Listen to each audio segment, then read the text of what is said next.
Alors, So, salut à tout le monde.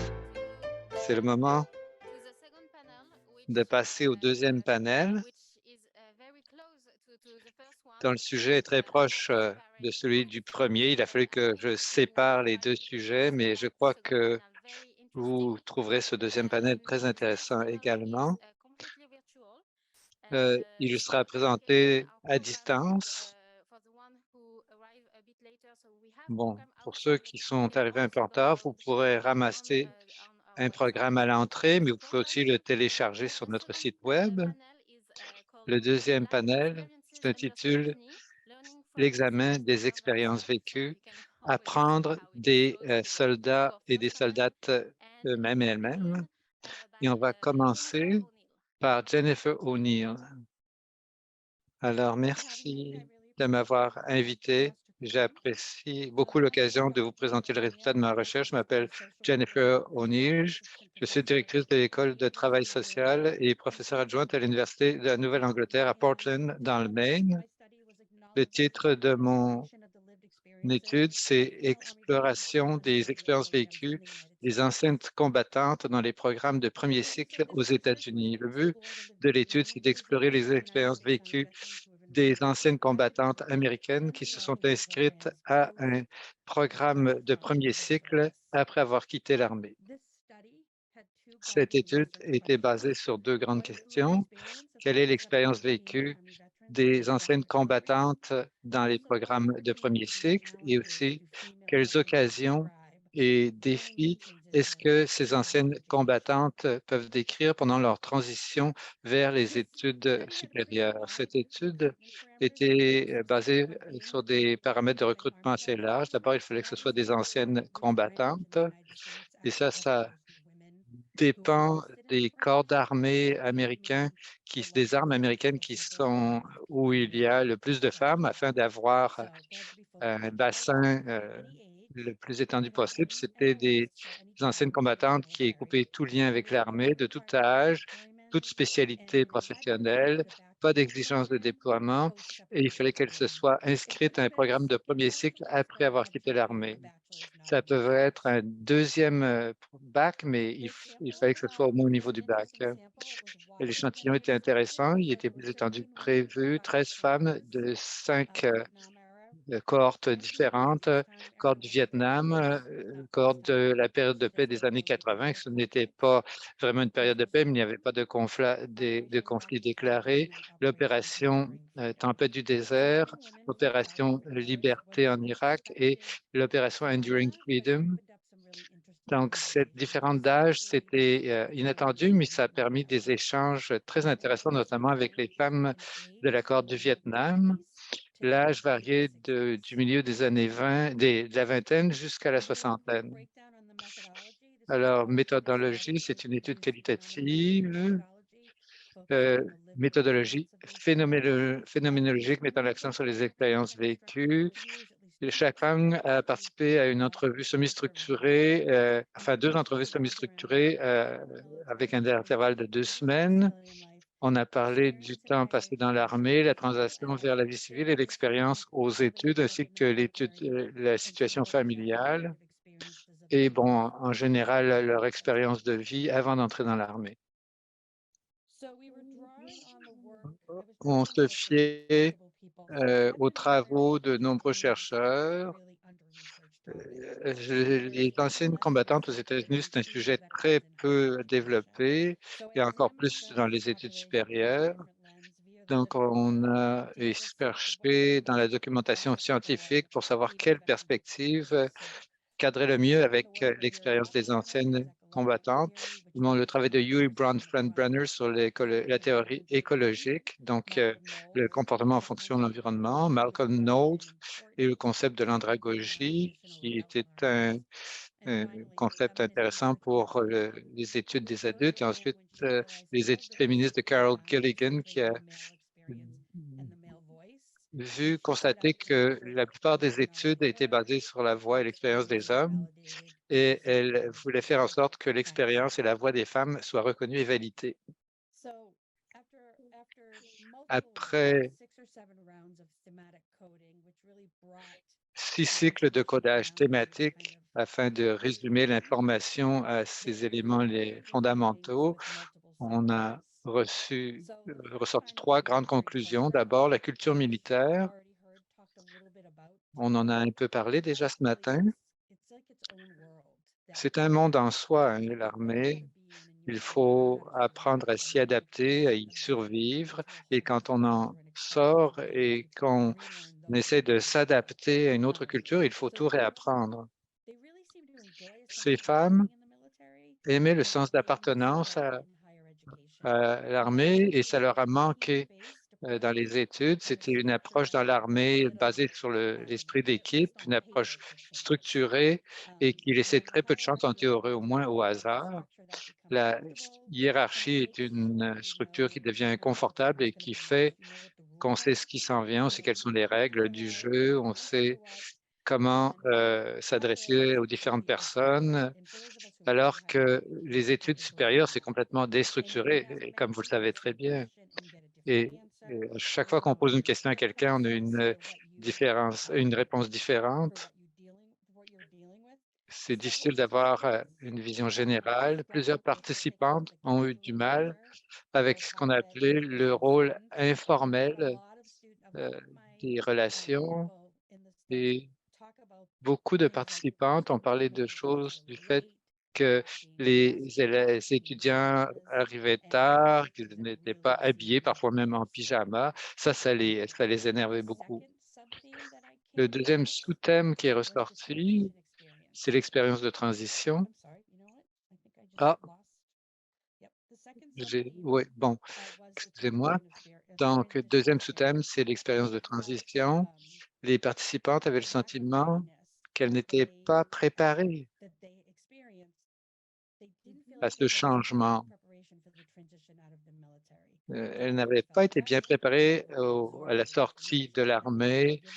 Elles avaient du mal à absorber la quantité d'informations qu'on leur communiquait, surtout pour celles qui revenaient d'un déploiement. Quelqu'un a dit qu'il n'était pas prêt pour les exigences des études supérieures. Il y a eu des tentatives, enfin, il y a eu des échecs.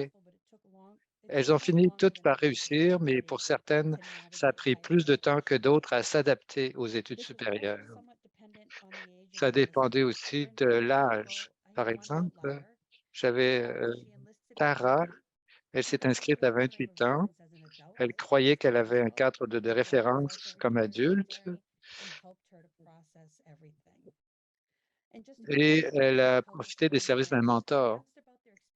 Quand on leur posait d'expériences comme femme, ça dépendait du secteur où elles avaient servi. Par exemple, à l'ère du Vietnam, les femmes devaient plier le drapeau parce que leur formation de base était sexuée.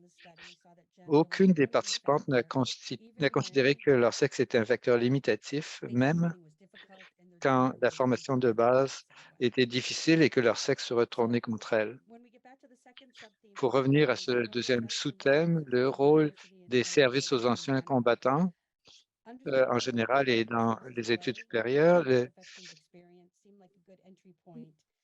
euh, on se disait que ce serait une bonne façon d'utiliser ça comme point de départ pour comprendre l'expérience des femmes. Quand les maisons d'enseignement avaient un service d'orientation, ça les a aidés. Dans cette étude, ça n'est arrivé que dans les grands établissements. La plupart des femmes ont dit que on leur offrait un conseiller, mais ça dépendait de leur cohorte. Mais ces services de conseil étaient très peu utilisés par les participants parce que quand elles ont tenté d'utiliser les services aux vétérans, le personnel n'était ni compétent ni intéressé pour les aider. Le troisième sous-thème, c'était de comment chercher de l'aide. Ces femmes ont reçu le message subliminal de ne pas demander d'aide parce que tout le monde veut être considéré comme fiable. Et donc, chacun baisse la tête et essaye de foncer de l'avant seul. Beaucoup de participantes ont cependant discuté beaucoup avec leurs enseignants au niveau des études supérieures. C'est l'un des éléments positifs des écoles qui avaient un processus, des établissements qui avaient un processus d'admission et d'orientation, parce que euh, on leur donnait un coup de main. Les participantes n'ont pas beaucoup cherché des pairs, ni beaucoup participé aux activités sociales. Troisième sous-thème, c'était de se débrouiller dans les études supérieures. D'abord, la relation avec les enseignants et avec les pairs. Les participantes ont dit qu'ils ont eu des bons rapports avec leurs enseignants et se sentaient souvent comme des égaux parce que les enseignants avaient le même âge. Peu d'interactions, surtout chez les personnes plus âgées.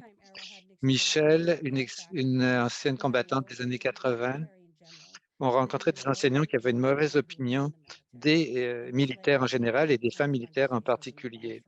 Et ça l'a beaucoup stressé en classe. Les participants ont tenté de recréer la structure de l'armée en essayant de trouver des instructions claires. Et plusieurs participantes ont dit que les gens avaient des préjugés au sujet de leur intelligence parce qu'ils étaient entrés dans l'armée immédiatement après le secondaire. Le deuxième sous-thème, c'est ce qu'ils apportent aux études supérieures, est-ce qu'elles ont besoin des études supérieures. Ils ont des compétences, elles avaient des compétences qui ont facilité leur succès dans les études. Elles étaient disciplinées, apportaient de la maturité, ce qui rendait difficile parfois les interactions avec les autres étudiants. Comme étudiantes non traditionnelles, elles ont dit que le fait d'être avec des étudiants plus jeunes, c'était euh, mitigé. Les étudiants étaient parfois plus compréhensifs, mais pas tous. Et c'est surtout des gens qui connaissaient déjà des militaires qui étaient plus ouverts à elles. Conclusion numéro 1. Alors, il y a 3 éléments qui ressortent comme facteurs importants.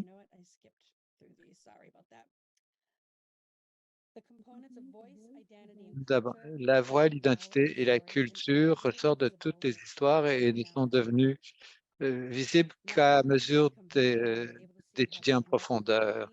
Et à ce moment-là, on a vu à quel point elles avaient un rapport avec le thème et avec le résultat. Quand j'ai regardé ces 3 éléments communs,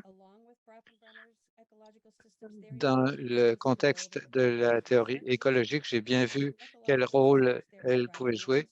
La théorie écologique permet d'examiner l'expérience des anciennes combattantes inscrites aux études supérieures. Ça nous encourage à considérer le contexte de leur expérience pendant cette période de transition.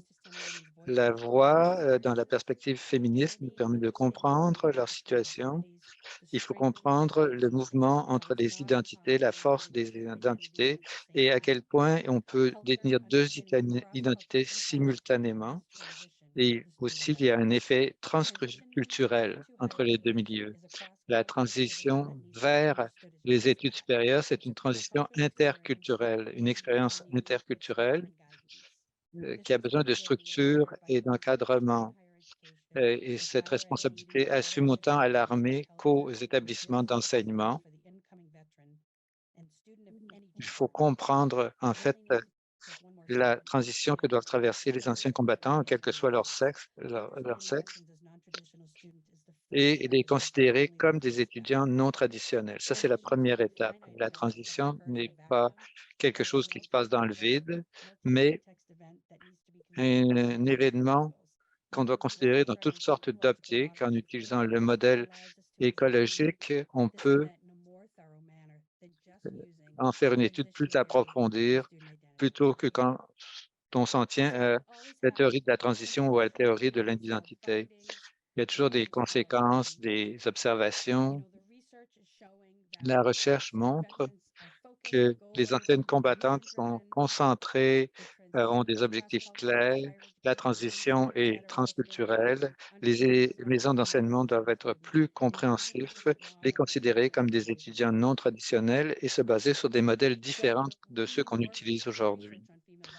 On a besoin de plus de recherche sur les anciennes combattantes. J'étais très heureuse de voir cette conférence parce que ça montre qu'on sort vraiment des sentiers battus. En cessant de se limiter aux études de transition et en considérant l'ensemble de l'expérience, on peut mieux comprendre le rôle que l'identité et la culture jouent dans cette transition. En conclusion, le manque d'études sur les anciennes combattantes aux études supérieures minimise leurs expériences en privilégiant la voie masculine. Et les anciennes combattantes sont peut-être minoritaires parmi les militaires qui retournent aux études, mais il faut faire entendre leur voix. Ce sont des étudiantes enthousiastes. Les 13 participantes ne cherchaient pas le projecteur ni de reconnaissance particulière. Elles voulaient simplement raconter leur histoire pour aider d'autres anciennes combattantes. Il faut reconnaître davantage les anciennes combattantes. C'est une source de connaissances et d'informations sous-exploitées et qui est au service des gens qui veulent fournir d'autres services. Merci. Thank you. Merci beaucoup. It was so interesting. C'était Now, passionnant. Et maintenant, la deuxième Michelle, with conférencière, c'est Michelle. Est-ce qu'elle est avec nous? J'aimerais vous souhaiter bon après-midi ou bonjour, je suis Michel. Je tiens à remercier de nous donner l'opportunité de présenter à la conférence. C'est vraiment très passionnant. Aujourd'hui, j'aimerais vous parler d'un projet de recherche par le biais de l'expérience vécue. Tout d'abord, quelques informations de base relativement à ce projet, le contexte et là où j'en suis actuellement. Le projet est une thèse de doctorant qui cherche à mieux comprendre comment les enfants sont vus et donc sont impliqués dans les conflits. Il y a eu les conflits en Irak, en Afghanistan. Il est devenu évident que les enfants faisaient partie beaucoup de ce contexte, mais il y a un manque de formation, de sensibilisation sur les actions à prendre lorsque les militaires rencontrent les enfants dans ces environnements. Donc, c'était un projet exploratoire. Dans le cadre de mon doctorat, j'ai essayé de voir comment les soldats britanniques ont rencontré des enfants, quels étaient les rôles que jouaient les enfants dans les conflits et quels étaient les impacts sur les attitudes et pratiques des soldats. J'ai mis l'accent sur l'expérience des soldats britanniques en Irlande du Nord, en Irak, en Afghanistan, en Sierra Leone, et on a recueilli des témoignages des soldats britanniques dans le cadre de ces théâtres de guerre et également j'ai recueilli toutes sortes de rapports, des biographies, etc. Je me suis recueilli sur les Nations unies, également sur le musée de la guerre, etc. Donc voilà quelques-unes des expériences dont je vous parlerai aujourd'hui. Je n'ai parlé qu'aux soldats hommes. C'est un moment de la recherche qui a donc influencé mon choix et c'était ce que j'ai regardé et j'ai surtout regardé les enfants, des soldats plutôt dans les capacités des lignes de premier front, donc vraiment des lieux dominés par des soldats hommes. Donc, j'ai reçu le projet du prix Amberth. J'ai travaillé également avec le MRI Best. Donc, j'ai reçu le prix pour ça. J'ai également travaillé à Halifax pour explorer les différences entre les expériences des soldats canadiens et britanniques. Au Canada, je travaille avec les vétérans canadiens qui m'ont donné également de la rétroaction sur leurs expériences vécues et les dilemmes qu'ils ont rencontrés lorsqu'ils faisaient face à des enfants en cas de conflit et également comment ensuite répondre aux besoins des militaires. J'aimerais vous parler des conclusions provenant de la recherche tout en parlant des avantages d'adopter cette approche méthodologique. Donc, comment ensuite développer ce sujet davantage? Tout d'abord, pourquoi est-ce que ce sujet est important? Pourquoi avons-nous ce phénomène des enfants dans des zones de combat? C'est un conflit où il y a beaucoup de grands centres de population et il y a une plus grande probabilité de rencontrer des enfants dans des zones de conflit, soit dans les communautés locales ou donc entre les forces. Ceci peut conduire à des positions difficiles. Il est difficile de voir comment interagir avec ou répondre aux enfants. Dans ces cas, ceci peut avoir un impact sur le moral, également le bien-être physique et moral des soldats. Il y a peu de recherches. Il a été difficile de travailler avec l'armée britannique. Lorsque j'ai commencé à faire la recherche, il y avait vraiment les rangs très fermés auprès de l'armée. Donc, les soldats voient quand même les enfants dans les zones de conflit en Afghanistan, Irak. C'était des conflits qui étaient en cours, donc la réponse était plutôt troublante. Mais la réponse était que les soldats ne voyaient pas ces enfants. Donc, il y avait néanmoins ça, il y avait beaucoup de soldats qui voulaient partager leurs expériences et ils voulaient partager leurs expériences vécues et voir, nous voulons en savoir plus en parlant aux militaires sur leurs expériences et comment ces expériences peuvent être utilisées pour les incorporer dans les politiques de formation à venir et les pratiques. Alors, que veut dire une expérience vécue? Depuis 2007, il y a eu une définition, c'est l'idée de comprendre comment les personnes avec une expérience vécue, comment les gens vivent plutôt et se ressentent vis-à-vis de certains phénomènes qu'ils connaissent dans leur vie quotidienne. Cela nous donne une idée de bien comprendre ce qu'est une expérience vécue de la part d'un sujet particulier ou de l'espace, la plateforme à laquelle ils peuvent participer pour développer les politiques, les services et les programmes. L'avantage de cette approche, c'est que nous pouvons apprendre quelque chose de nouveau et qui nous, comme chercheurs, ne connaîtrions pas. Cela permet à un plus grand groupe de personnes de mieux comprendre l'enjeu ou le phénomène qui autrement ne serait pas compris. Il permet aux gens de se rassembler pour partager leurs expériences et de parler des points convergents dans le but d'apporter des changements qui sont axés sur différentes expériences. Cependant, il y a des inconvénients également relativement à cette recherche, surtout dans un milieu militaire, car souvent les militaires n'ont pas le droit de participer à ces projets. Il y a certaines fictions sur la possibilité de travailler avec les chercheurs dans le cadre de projets de recherche. Donc, on manque ces voix des militaires. Et dans ce projet, on cherchait à travailler avec les militaires. Cela veut dire que leur vécu était tout à fait pertinente, mais on manquait certaines des connaissances de déploiement opérationnel par rapport aux personnes qui sont peut-être toujours sur le terrain. Il faut savoir également que certaines mesures de soutien sont disponibles et on doit s'assurer que les personnes soient écoutées. Il est important d'avoir ces encadrements. C'est surtout important lorsqu'on les implique dans la coproduction ou conception d'un projet qui va déterminer les résultats d'un projet ou ses conclusions. Il faut qu'ils sachent qu'il y a un endroit où on va les écouter. Et c'est justement un des inconvénients de ce projet. Le projet donc, va être resumé l'année prochaine. Cependant, c'est un point important à savoir qu'une fois qu'on a travaillé avec les militaires, il y a certaines attentes. Il faut les définir, qu'est-ce qu'on peut réaliser. Et lorsqu'on travaille avec des institutions militaires, il est important d'avoir leur participation pour que ces expériences vécues donc, soient bien écoutées pour qu'il y ait un forum où on peut les reconnaître et les partager. Revenez aux conclusions de ce projet. Le projet, au départ, était sur les militaires britanniques et voilà la question à laquelle on voulait répondre. Comment la présence des enfants dans les théâtres d'un conflit armé ont touché les opérations militaires britanniques et les attitudes pratiques des soldats? Il fallait comprendre l'expérience vécue des individus, la perception et la compréhension sur le sujet.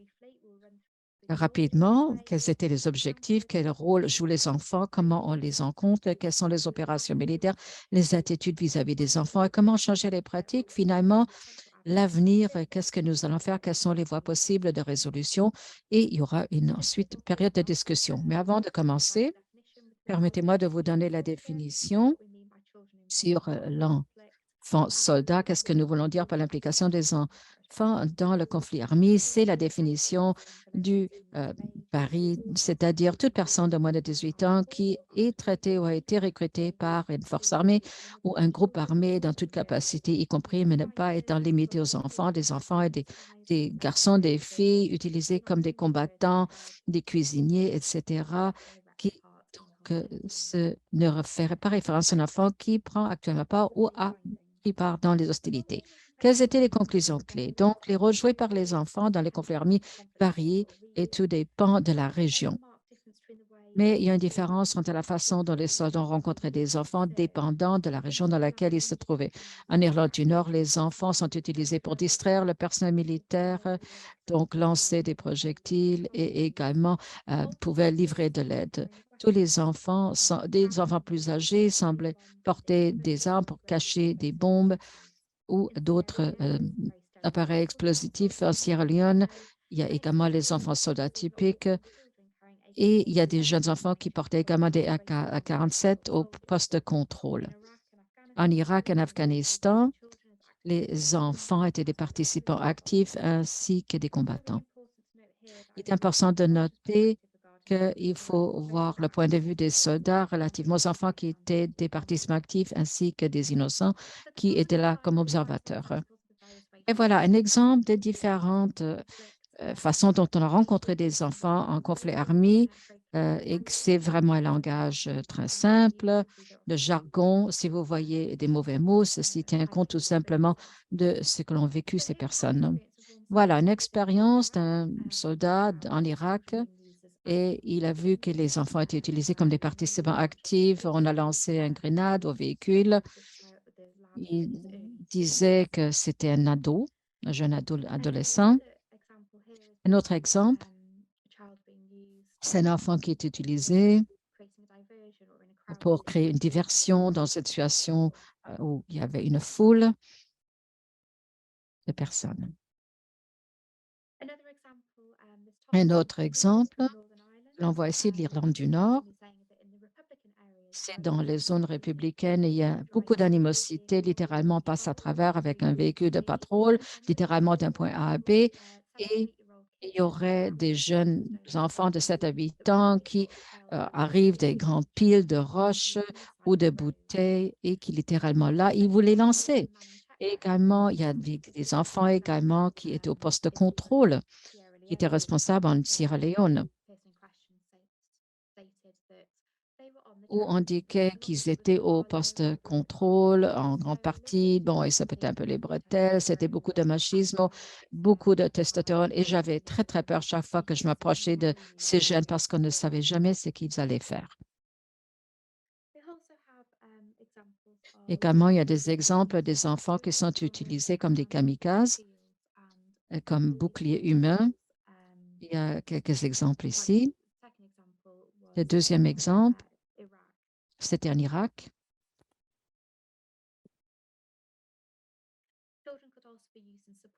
On voyait également des enfants dans des rôles de soutien ou pour creuser, c'est-à-dire on voyait ça en Afghanistan et en Irlande, c'est-à-dire des gens qui écoutaient, qui voyaient, et des enfants qui étaient tout simplement des enfants, c'est-à-dire les enfants que j'ai vus feraient tout autre chose que d'essayer d'être des enfants dans des environnements si compliqués. Il est évident que la présence des enfants pourra avoir un impact très important sur les opérations militaires. Il y a eu des frappes aériennes lorsqu'on voyait des enfants qui étaient disponibles sur le lieu et également qu'il y avait des combattants enfants parmi les ennemis et donc on passait pas à travers les zones. Il y avait des enfants et on a également parlé donc des tactiques sales utilisées par les ennemis où les enfants portaient des armes. Il y a des exemples qui sont également où des enfants sont des obstacles aux opérations militaires. On a parlé donc d'une opération en Sierra Leone en 2007 où des patrouilles avaient été captés par les soldats. Ils devaient être donc rescapés.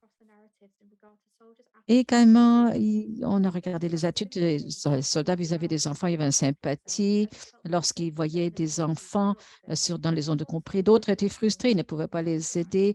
Donc, il y avait également un soldat qui disait que son groupe avait peur des enfants et on avait un dédain vis-à-vis de l'ennemi qui utilisait des enfants. Ils avaient, selon certains, plus peur lorsqu'ils voyaient des enfants. L'enfant était imprévisible, était moins raisonné normalement que les adultes, également manquait la maison, c'est-à-dire lorsqu'ils voyaient, ça leur rappelait la maison, lorsqu'ils voyaient des enfants en zone de conflit, il y avait la confusion. Est-ce que c'était des enfants ou est-ce que c'était l'ennemi? On nous a également indiqué que la présence des enfants changeait le narratif. On propose que les enfants ne vont pas du tout engagés avec des enfants, s'ils avaient déjà vu un enfant dans un environnement hostile, ils ont essayé de décourager d'autres enfants de s'approcher en faisant preuve d'hostilité, ce qui pourrait être endommageant. Ils ont proposé que peut-être la présence des enfants changeait la face de l'ennemi. Ils ne pensaient pas que l'ennemi n'allait pas attaquer, ce qui n'est pas toujours le cas. Également pris cette pression mise sur les enfants lorsque l'enfant est un innocent ou pour comprendre si l'enfant était une menace ou non et bien comprendre. C'est une citation de l'Île du Nord, c'est-à-dire on a la peur de bien faire si vous avez tiré sur quelqu'un, à quelqu'un qui a lancé une tomate ou une roche et c'était peut-être pas une grenade, ça peut faire peur. Également, ceci a changé tout au poste de contrôle en Sierra Leone. Un soldat indiquait que la pratique changeait lorsqu'on s'approchait au poste de contrôle. Il a enlevé ses lunettes, il parlait calmement, très doucement en britannique. Il montrait qu'il était britannique pour s'assurer qu'ils vous reconnaissent la voiture. Mettez des drapeaux, disait-il, sur la voiture. S'ils avaient été un adulte, je serais arrivé, je dire bonjour, laissez-nous passer, mais ce n'était pas un adulte, donc j'ai fait preuve de plus de prudence et pas moins. Alors, qu'est-ce que nous avons appris? Ceux qui étaient sur le terrain avaient beaucoup d'expérience et cette expérience différait selon la situation. Ils disaient qu'ils ne voyaient pas d'enfants. Donc, ceci a vraiment souligne l'importance de comprendre les dilemmes moraux et opérationnels que ceci a comme implication. Et comment les expériences n'étaient pas directes et les réponses des individus vis-à-vis des enfants étaient différentes, dépendant de leur situation, la complexité du conflit, le rôle joué par l'enfant, etc. Il est très important de comprendre les nuances. Ils ont également parlé de quelques solutions pratiques qu'il fallait mettre en place pour résoudre des problèmes aussi compliqués et de mieux comprendre les solutions. C'est d'une grande importance, donc, pour comprendre l'expérience vécue de la part des personnes qui étaient dans ces situations pour les impliquer dans la formation, dans la création de formation, de mieux comprendre. Et en conclusion, j'espère que cette présentation vous a donné quelques idées sur les conclusions qu'on a tirées, donc également l'importance d'impliquer les soldats. On a parlé de l'expérience britannique, néanmoins, cela ne se limite pas à l'expérience britannique et on peut appliquer beaucoup à des militaires internationaux dans les conflits, dans les zones de conflit. Et voilà un aperçu des conclusions qui reconnaît que la présence des enfants peut avoir un impact sur les opérations et peut poser certains défis. Je remercie beaucoup. Je serai heureuse de répondre à vos questions. Thank you so much. It was so interesting, both presentation, and we can see, Merci. Les deux présentations étaient très intéressantes et on peut voir comment la méthode de l'expérience vécue et la méthode de la recherche et action participative est très importante.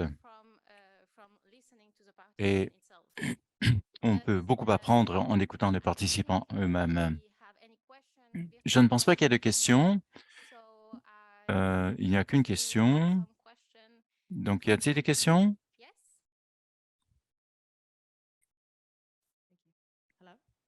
Oui, bonjour, pouvez-vous m'entendre? Ma question est pour la professeure Jones. Y a-t-il une différence dans ce que vous avez trouvé comme résultat pour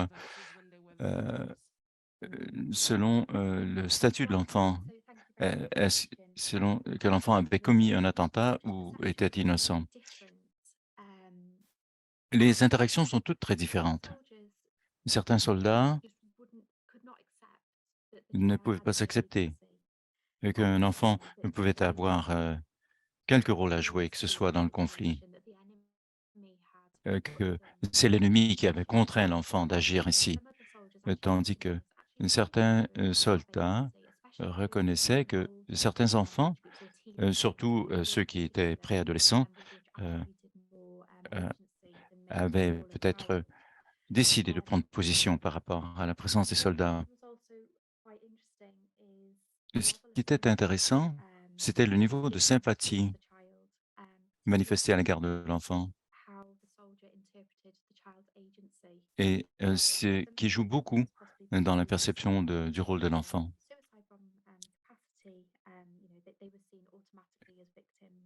Et même dans le cas d'attentats suicidaires, les enfants sont toujours vus comme des victimes. L'une des choses que je n'ai pas abordées dans ma présentation et qui est peut-être intéressant pour répondre à votre question, c'est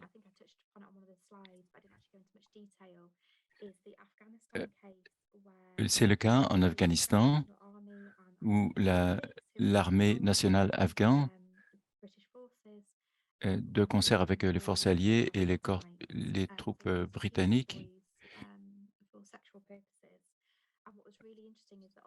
ont trouvé un réseau qui utilisait des adolescents pour leur gratification sexuelle. Et les soldats étaient vraiment dégoûtés d'avoir découvert ce qui se produisait. Et donc, on manifestait beaucoup de sympathie à l'égard des adolescents afghans. Et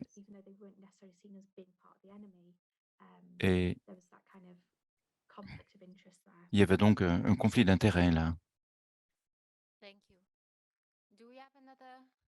Y a-t-il une autre question? Oui? J'ai une question pour Jennifer. Vous avez parlé des défis que les anciens combattants, les femmes anciens combattants ont vécu lorsqu'elles font la transition vers des études supérieures. Et est-ce que vous, ou les femmes que vous avez interviewées, vous ont donné des suggestions quant à la manière de faciliter cette transition? Oui, merci de la question. Oui, les 13 femmes et moi-même avons proposé beaucoup d'idées.